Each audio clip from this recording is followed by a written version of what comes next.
Maintenant, rapprochez-vous.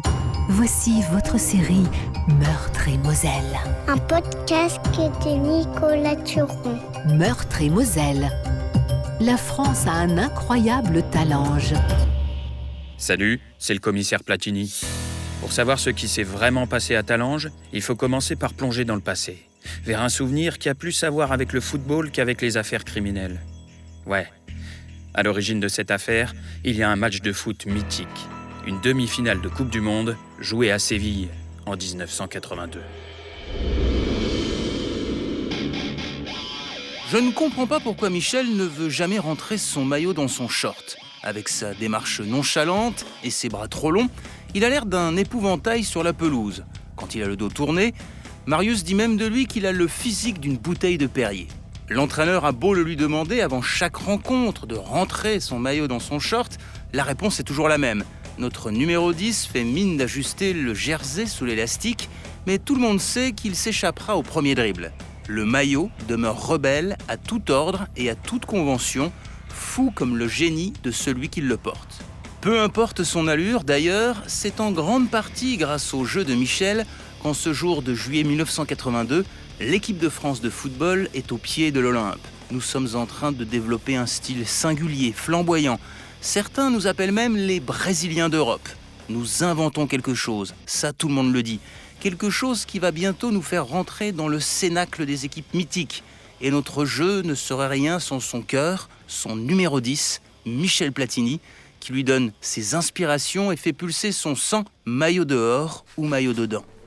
Dans le vestiaire, personne ne bronche. Marius crache dans la poubelle. Alain triture nerveusement l'énorme chaîne en or qu'il porte autour du cou. Jean-Luc remonte ses chaussettes pour la 100e fois en marmonnant dans sa moustache. J'ai l'impression qu'il prie. Michel, l'autre, le coach, visage fermé, nous dévisage un à un. « Jouez comme vous le savez faire, amusez-vous, éclatez-vous » lance-t-il au vestiaire. Personne ne répond. Je sais qu'ici tout le monde a peur que le romantisme du bel Hidalgo ne se fracasse contre le pragmatisme des Allemands. De vraies machines à gagner ceux-là, coupe de cheveux et maintien militaire. L'armistice a été signé il y a 37 ans, mais les rancœurs entre les deux camps sont tenaces. Peu importe qu'il s'agisse d'obus ou de ballons, il faut gagner le match, leur donner une bonne leçon. Et pour cette guerre-là, je commencerai le match sur le banc, moi, Patrick Battiston. Le bruit des crampons sur le béton du tunnel. On claque les ergots de métal contre la dalle pour enlever l'herbe accumulée pendant l'échauffement et les plaques de terre qui tombent de nos chaussures ont des formes de continents. L'odeur de la sueur, déjà, celle de la brillantine.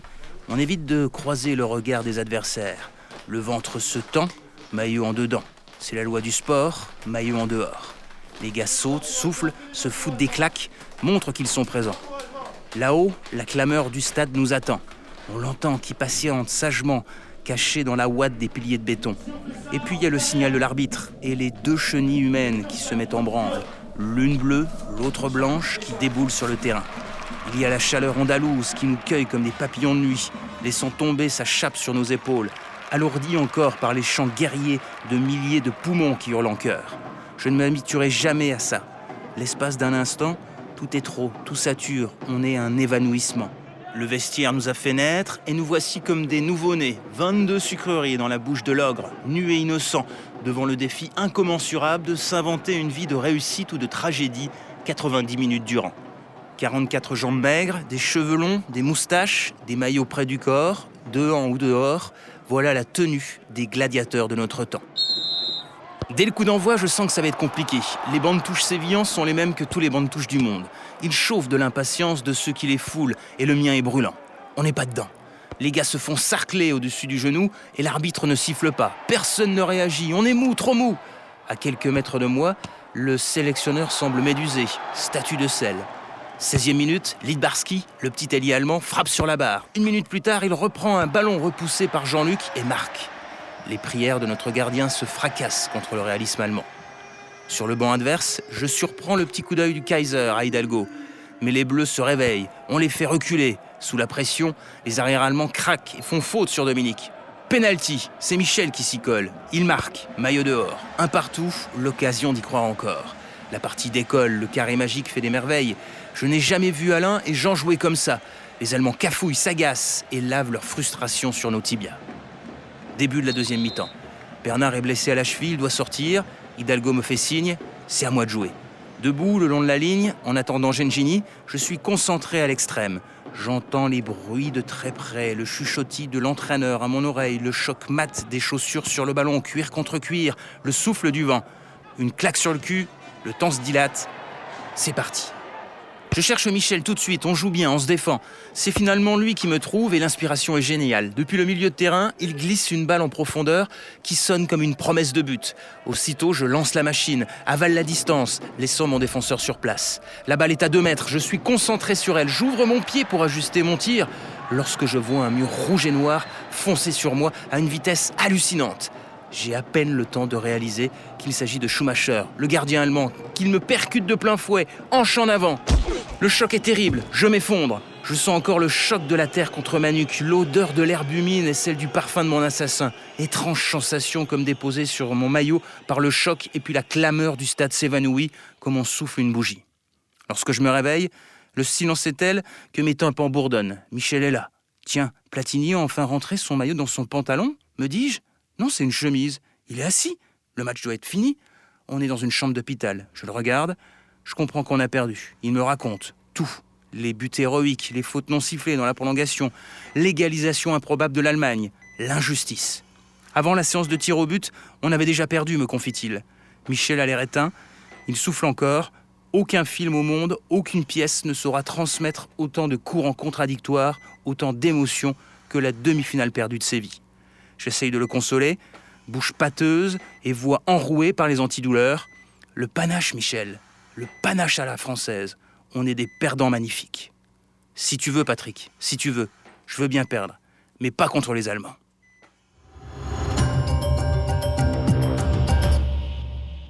Emma nourrit l'appétit de son adolescence avec des histoires qui font peur. Insatiable, depuis qu'elle a découvert ce double penchant pour l'écriture et pour l'horreur, elle ne s'arrête plus. Le rituel est toujours le même. Elle ouvre son carnet, un truc licorne et paillettes qu'elle a retrouvé sous son lit, vestige de son enfance qui contraste pas mal avec les histoires terrifiantes qu'elle consigne dedans, le pose sur le bureau de sa petite chambre, laisse aller son regard quelques instants par la fenêtre, devant elle, l'immeuble d'en face, le grand arbre, le potager, et puis attaque. Viens avec moi, je vais te raconter une histoire qui s'est passée à Talange. Ça commence souvent comme ça. Bien que Talange soit en réalité plutôt tranquille, situé au cœur du sillon mosellan, comme le barreau central de l'échelle d'ascension sociale qui monte vers le Luxembourg, la jeune autrice peuple ses confessions de zombies décharnés échappés de leur crypte, de loups-garous dévorant des randonneurs les nuits de pleine lune, de poupées vaudou maléfiques éliminant méthodiquement des familles bien sous tout rapport dans des banlieues chics.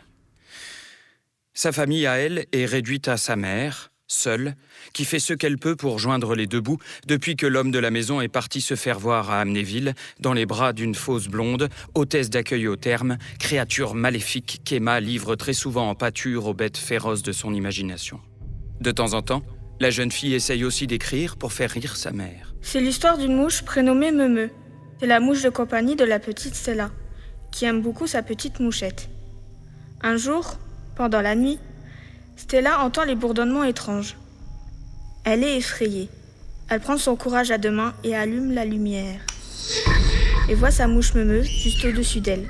Il y a un petit problème. Sa mouche fait au moins 5 fois sa taille. D'un coup, d'un seul, la mouche aspire Stella. Et puis Meumeu se frotte les pattes comme le font les mouches habituellement. Oui, c'est plus fort qu'elle. Emma retombe toujours sur ses pattes de chat noir, maîtresse de la superstition et de l'effroi. Aujourd'hui, à Talange, c'est le printemps. Les jardiniers ont passé la journée à biner leur potager, les familles à pique-niquer le long du canal, les touristes de passage à claquer leur budget découverte culturelle dans les magasins de Marc Avenue. Emma a laissé la fenêtre de sa chambre ouverte pour profiter de la douceur du soir, mais elle peine à se concentrer sur son carnet, car une odeur la dérange. Une odeur de brûlé. Elle lève les yeux une seconde pour regarder dans la cour de son immeuble, et ce qu'elle y voit alors lui décroche la mâchoire. Le cabanon de Vladi, le voisin sympathique qui jardine là sur un carré de terre, est en train de flamber. Un vrai bûcher qui colore les façades d'orange et de noir. On voit encore la forme de l'abri de jardin, mais les planches sont incandescentes, sur le point de s'effondrer. Bientôt, il n'en restera plus rien. Et, comme si la réalité devait venir rappeler à l'adolescente hallucinée qu'elle sera toujours plus forte que son imagination, une forme humaine convulse au cœur de la cabane, se débattant avec les flammes, ouvrant une gueule béante pour crier au monde qu'elle ne sait plus comment dire la souffrance de sa peau cloquée. Lorsqu'Emma se réveille le lendemain matin, elle se sent toute froissée. C'est que la nuit a été chaotique, peuplée de cauchemars enflammés. Pendant un moment, un seul, dans le brouillard des limbes qui sépare le sommeil de la conscience éveillée, elle a pris l'odeur de brûlé pour celle du pain que sa mère fait griller les dimanches matins, et puis le souvenir du cabanon est venu la saluer, cuisant, lui fichant la nausée. Par la fenêtre, au milieu des barres d'immeubles, elle voit les restes de l'abri se consumer. L'incendie a laissé une zone noire, à côté du potager de Vladi, comme la trace d'un bûcher médiéval qu'on aurait placé là exprès, au milieu du U formé par les barres d'immeubles. Un sacrifice au centre des regards. Un corps a cramé vif et son odeur a torréfié la ville. Une pellicule de brûlé colle au mur, tenace, écœurante. On sait maintenant que le mort est un SDF. Le mot est passé, de fenêtre à fenêtre, dans les couloirs et sur les paliers, dans la file de la boulangerie, sur les réseaux sociaux. Emma repense à la silhouette dans le brasier et à son cri muet, violent. Regardant encore par la fenêtre de sa chambre, elle remarque à présent la silhouette d'un homme en imperméable qui interroge Vladi à côté des braises qui terminent de fumer. Un flic. Platini. Comme le joueur de foot ? M'interroge le vieux jardinier. Ouais, c'est ça, comme le joueur de foot. Alors c'est ça, comme le joueur de foot, c'est certainement la phrase que j'ai le plus prononcée dans ma vie. Juste après, vous nous expliquerez ça en garde à vue. Ah bah le vieux en face de moi a été méfiant au début, sûrement à cause de ma manie de porter de vieux imperméables. Ma passion pour les trench coats finira par me jouer des tours. Personne n'a envie de discuter avec un vêtement de pluie sous le soleil de printemps. Mais bon, je vais pas mettre des bombers ou des perfectos pour faire plaisir à l'amicale du cliché policier. J'ai une réputation d'élégance à tenir. Et les récentes affaires résolues à Ancy-sur-Moselle et Meisenthal ayant fait de moi le meilleur flic nancéen de Moselle, je me dis que le décalage géographique vaut bien mon pas de côté vestimentaire. Le jardinier s'appelle Vladimir, mais tout le monde l'appelle Vladi. 70 ans, né en France de parents polonais. Son père est venu ici pour travailler en Moselle pendant la Seconde Guerre mondiale. Lui-même est retraité de la sidérurgie. Ça fait plus de 10 ans qu'il possède le jardin numéro 17, un tout petit lopin de terre mis à disposition par le bailleur. Bon, ça l'arrange, Vladi, parce que le potager est pile sous les fenêtres de l'appartement qu'il habite au rez-de-chaussée. On ne peut pas faire plus court comme trajet pour les légumes. De la terre à la gamelle. Précise-t-il en me montrant son chez lui. Les carreaux sont ouverts. Je remarque que la cuisine intégrée est flambant neuve. Cela représente sûrement un sacré investissement pour une retraite ouvrière. Vladi me fait l'historique de ses plantations. Et vous utilisez souvent de l'engrais humain ? J'essaye d'ironiser, en montrant le tas de cendres à nos pieds. Je n'aurais pas dû. Les yeux du vieux se mettent à faire la pluie. Vous savez, inspecteur, je fais ce que je peux pour aider les autres. Parce que on m'a aidé quand je suis arrivé ici. Je donne des légumes, je bricole par-ci, par-là. Je savais bien que des SDF venaient parfois se mettre à l'abri, ici, la nuit. Ils se passaient le mot. Ils savaient qu'en cas de coup dur, ils pouvaient dormir peinard, à condition de ne pas faire de bruit. Alors, moi, je les ai ouverts. Je ne comprends pas ce qui a pu se passer. Je remarque un bidon kaki, pas loin. Je l'ouvre, vide. Je renifle. Essence. C'est à vous ça, Vladi ? Non. Pourquoi j'utiliserais ça ? Ça tuerait mes semis. Ça m'étonnerait que votre locataire se soit servi de ça pour allumer son clope. Il ne devait pas avoir que des amis, à mon avis. Et la jeune fille qui nous regarde par la fenêtre depuis tout à l'heure, là-haut, vous la connaissez ? Oui. C'est Emma. Une bonne gamine. Elle habite là, avec sa mère. Je tourne la tête. La gamine en question a disparu.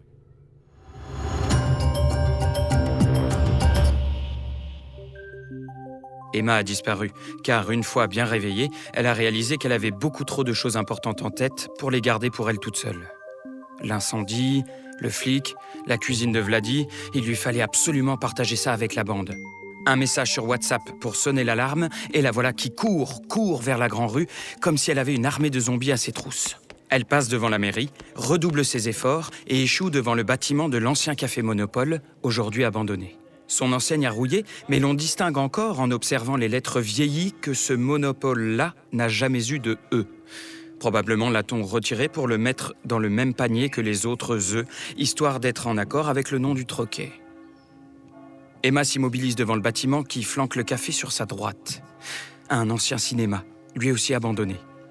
Elle jette un œil à gauche, à droite, puis soulève une grande plaque de contreplaqué censée bloquer l'accès au chantier de réhabilitation qui n'en finit plus d'être repoussé pour se faufiler en dessous.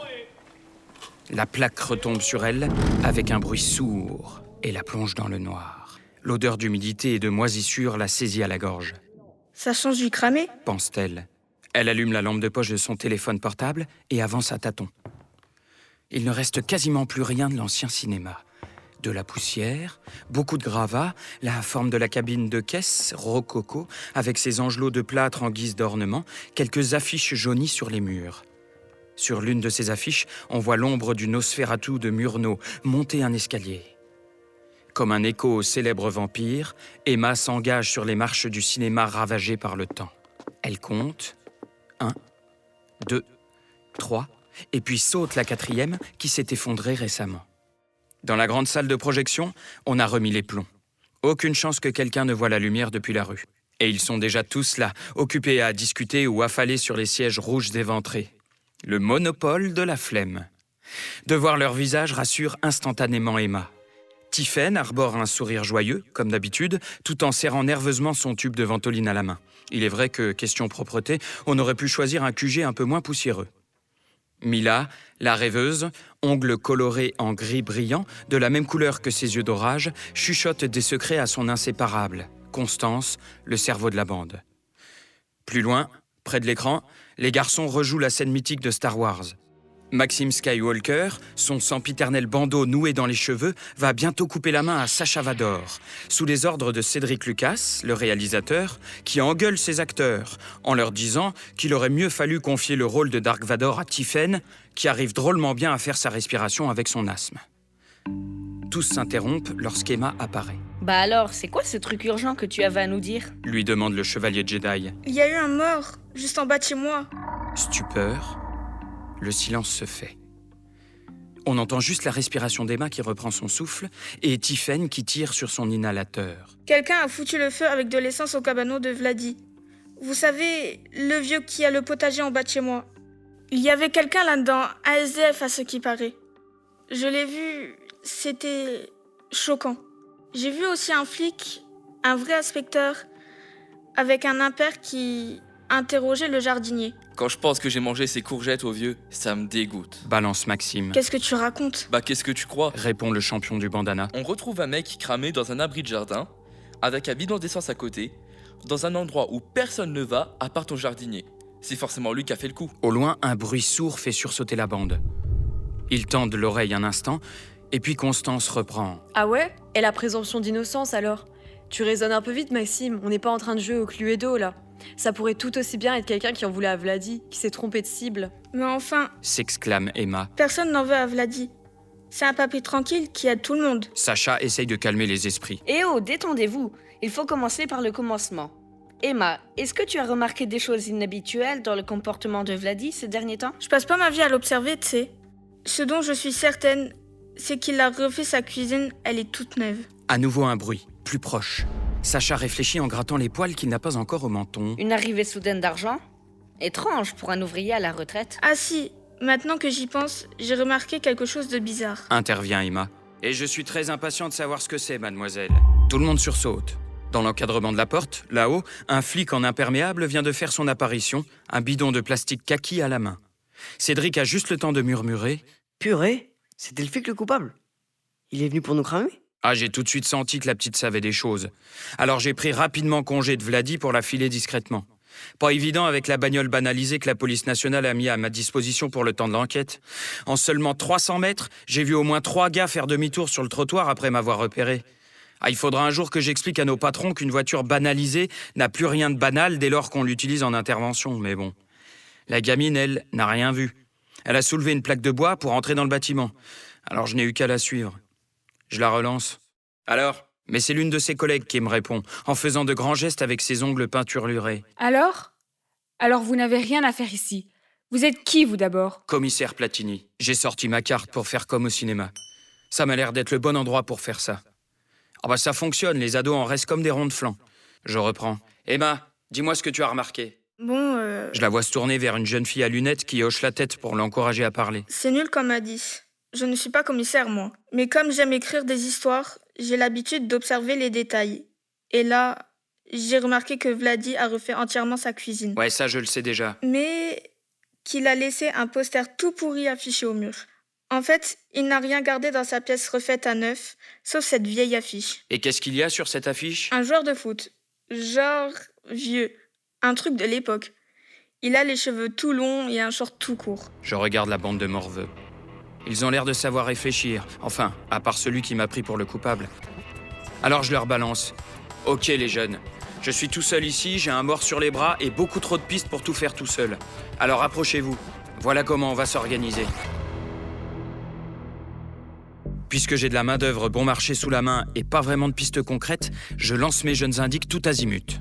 Les filles, vous repassez par chez Vladi prendre le poster en photo, puis vous filez au club de foot pour voir si quelqu'un parvient à identifier le joueur sur l'affiche. Ah, je suis désolé, j'ai beau porter le blaze d'un numéro 10, je ne suis pas vraiment en pointe côté connaissance en ballon rond. Les garçons, vous me trouvez le spot des SDF à Talange et vous leur demandez s'il manque quelqu'un à l'appel ou s'ils ont remarqué une disparition inattendue. Je sais pas moi, une dispute récente, un conflit qui aurait pu dégénérer, quelque chose dans le genre. C'est-à-dire que moi je suis censé aller en cours là, monsieur. T'as quoi comme cours ? Allemand, je peux pas louper, j'aime bien la prof. Eh ben vas-y avec le bidon.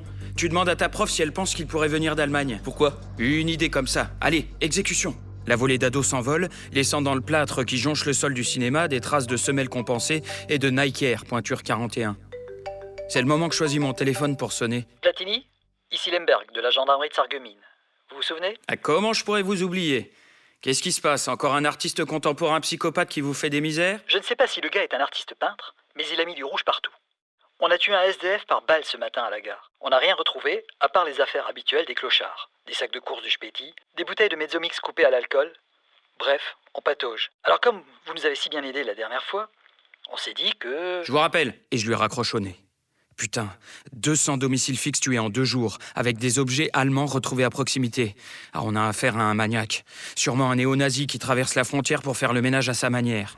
Et j'ai lancé 8 ados dans la nature, mais quel con! Franchement, ça se voit que le gars n'est pas dans la police depuis longtemps. T'as vu son manteau ? Et puis, je veux dire, c'est quand même triste de devenir policier quand t'as été un des meilleurs joueurs de football au monde. Sacha regarde Cédric pour voir s'il a conscience d'avoir dit une énorme bêtise. Mais le rigolo n'a pas l'air de plaisanter. Non mais mec, c'est pas le vrai Platini. Enfin, c'est un Platini aussi, mais pas Michel. Ils ont juste le même nom. Ah ouais ? Tu lui as demandé son prénom ? La discussion n'ira pas plus loin car les 2 ados sont arrivés à destination. Une chose est sûre à propos du flic, c'est qu'il n'est pas d'ici. Ah bah tout le monde sait qu'à Talange, le spot des marginaux, c'est le banc à côté du cimetière. Manifestement, les routards et les SDF ont commencé l'apéro tôt le matin. Ça rigole, ça s'invective, 2 chiens jouent à se mordre en poussant des jappements suraigus. Le plus entamé des zonards, la gueule grillée au chalumeau de soleil et les yeux baignés par la tendresse de la 8-6, dévisagent les gamins. Qu'est-ce que vous voulez, les morveux ? Les filles, de leur côté, ont décidé de la jouer efficace. Emma a couru chez elle pour envoyer la photo du poster à Constance et Mila, qui, elles, se trouvent à l'entrée du stade. Les inséparables passent par le portail jaune, puis contournent le grand terrain d'athlétisme pour accéder à celui des footballeurs. En passant devant les gradins rouges et gris, elle salue les ados qui y discutent, posés dessus comme toujours. Sur le carré vert, un entraîneur envoie de grosses mines à 2 victimes bloquées dans les cages. C'est l'entraînement des gardiens. Mila reconnaît le titulaire de l'équipe 1, Sébastien, qu'elle interpelle à la faveur d'une pause dans la séance de torture. Qu'est-ce qui se passe, les filles ? Demande le Gaule. On voudrait savoir si tu connais ce joueur. Dit Constance en montrant la photo sur son téléphone. Le joueur éclate de rire. Vous êtes sérieuse ? Mais attendez, vous êtes de la police maintenant ? Presque. Maxime, lui, est en train de montrer un jerrycan kaki à Frau Kremer. Oh, il a dû ruser pour faire passer le jerrycan à l'entrée du collège Le Breuil, faisant croire qu'il s'agissait d'un accessoire pour le cours d'art plat. À présent, la professeure examine l'objet. Il est indiqué qu'il peut contenir 20 litres d'essence. Et là, c'est marqué Pressol. Pressol, c'est une marque allemande qui produit des pompes, des pneumatiques et des jerrycans. C'est tout ce que tu voulais savoir, Maxime? Non, j'ai une dernière question. Je voulais savoir si on avait le droit de remplir un bidon d'essence à la pompe en Allemagne.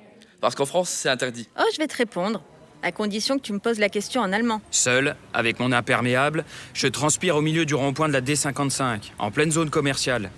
Oh, j'ai l'air d'un épouvantail au milieu du flux de voitures. De voir les commerces et l'autoroute au loin, puis la Moselle juste après, me fait réaliser à quel point Talange est un nœud de circulation. Je vois surtout que les jeunes m'ont filé rencard ici pour se foutre de ma gueule, histoire de mettre un inspecteur à la circulation. Mais non, calme-toi, Platini.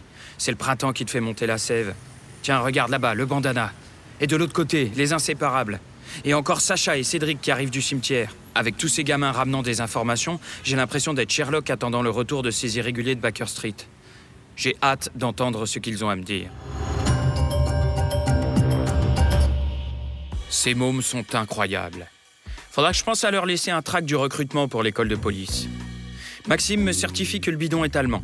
Et il a appris de sa propre initiative qu'un jerrycan de 20 litres ne pouvait être rempli d'essence que de l'autre côté de la frontière. En France, c'est interdit en station au-delà de 5 litres. Sacha et Cédric confirment qu'un SDF est arrivé il y a quelques jours en ville, exténué, et que les autres lui ont proposé l'abri de Vladi pour y passer la nuit. Lui aussi parlait un sabir français matiné d'allemand.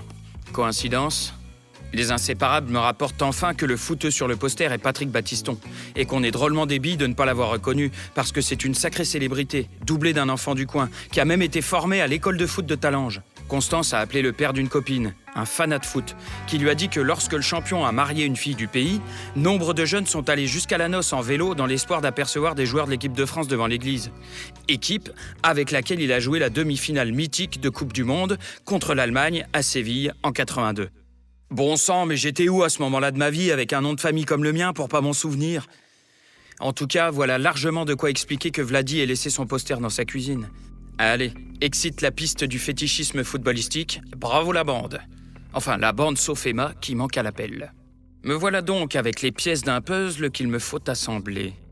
De mon côté, je leur épargne l'information du meurtre de Sarreguemines pour ne pas les affoler, mais je les relance en misant une dernière fois sur leurs chances de débutants. Bon les gamins, allez, réfléchissez avec moi. Si vous étiez un tueur psychotique qui avait décidé de s'en prendre au SDF, pour quelque raison que ce soit, mais qui décidait de tuer de l'autre côté de la frontière, afin d'échapper aux forces de l'ordre de son pays, comment vous déplaceriez-vous? Je regarde autour de moi, prenant conscience des multiples voies d'accès à la ville.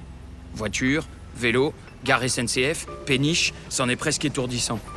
Les jeunes, eux, se consultent du regard. Et c'est Maxime qui me répond finalement, révélant la pensée collective. Je voyagerai comme un hobo américain, monsieur, par les trains de marchandises. C'est quasiment indétectable. Avant de squatter au cinéma, on allait toujours au dépôt de train. On connaît plutôt pas mal le coin. Ajoute Mila. Et me voilà allongé dans le ballast avec une tripotée d'adolescents plus doués que moi à attendre qu'un train de marchandises veuille bien s'arrêter. Ça commence franchement à m'agacer. Je sais que les hobos se passent les itinéraires de trains de marchandises empruntables comme les alpinistes les voies d'escalade. Dans les deux milieux d'ailleurs, les ouvreurs sont des héros. Hobos, SDF, un règlement de compte à grande ampleur dans le monde des voyageurs. On attend le tueur donc, ou l'un de ses collègues aventuriers. Ah, on attend longtemps. Les ados sont sur TikTok. Moi, je me fais chier. Quelques trains passent. Monstres de fer et d'acier qui rugissent leurs basses animales jusque dans nos os, s'annonçant des kilomètres à l'avance grâce à un frétillement du ballast, amplifiant l'onde à mesure de leur approche, faisant de nous des insectes posés sur la membrane d'un ampli de basse poussé au maximum, puis saturant nos oreilles et notre souffle en passant comme une foudre, mais il nous faut attendre plus d'une heure avant que l'un d'entre eux ne s'arrête. Une double loco énorme arrive, tractant une 50aine de wagons conteneurs, déglingués par les graffeurs. Le convoi crisse, étincelle, et puis s'arrête. Tout le monde s'est relevé. Je vois les gamins tendus comme moi, accroupis sur le côté de la voie, à l'affût du voyageur. Les freins de la bête se relâchent dans un soupir de prof à 2 ans de la retraite.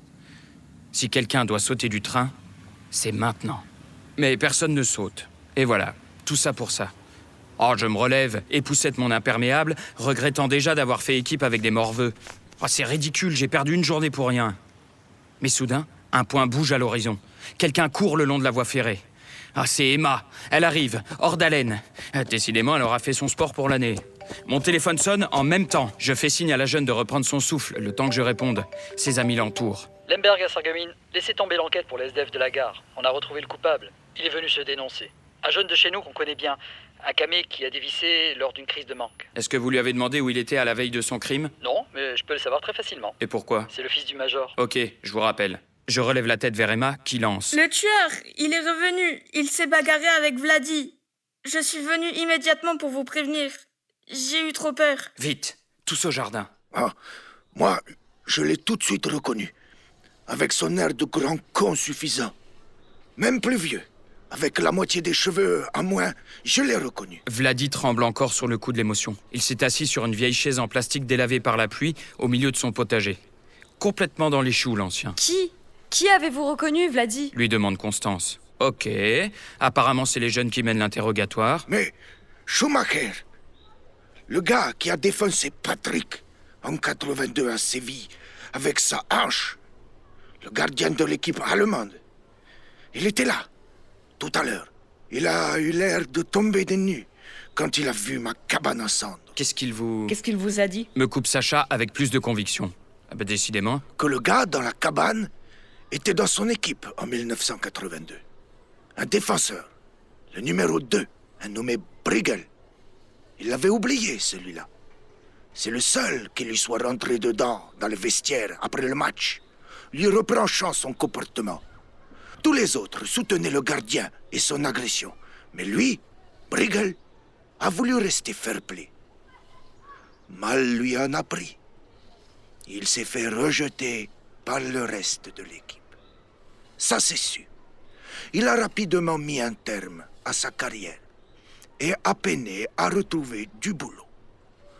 Partout où il allait en Allemagne, il y avait quelqu'un pour lui rappeler qu'il était le traître. Il a fini à la rue.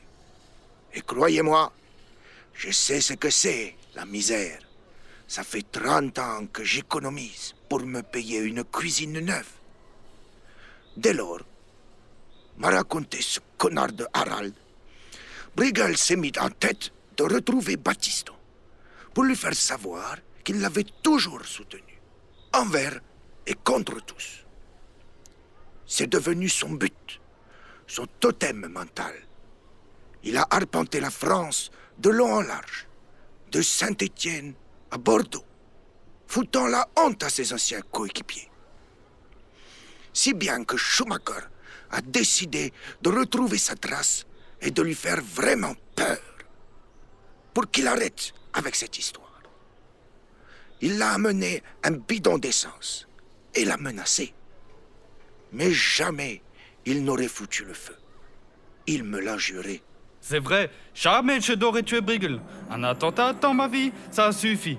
Le gaillard qui nous fait face n'a rien perdu de son charisme. Mais il a apparemment gagné en honnêteté parce qu'il me tend ses 2 poignets, prêt à être embarqué.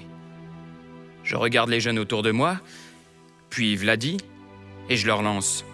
Tout le monde voit l'individu suspect tenter de s'enfuir en courant? Le teuton me regarde immobile, ne comprenant pas. Oui. Fait Mila. Oui. Font Sacha et Oui. Cédric, en chœur. Ajoute Oui, Constance, Maxime et Tiphaine. Oh, que oui! Conclut Emma et Vladi. Alors, je m'élance à toute vitesse, et moi, Platini, je cueille mon suspect, coupable ou non, d'un fantastique coup de hanche au menton.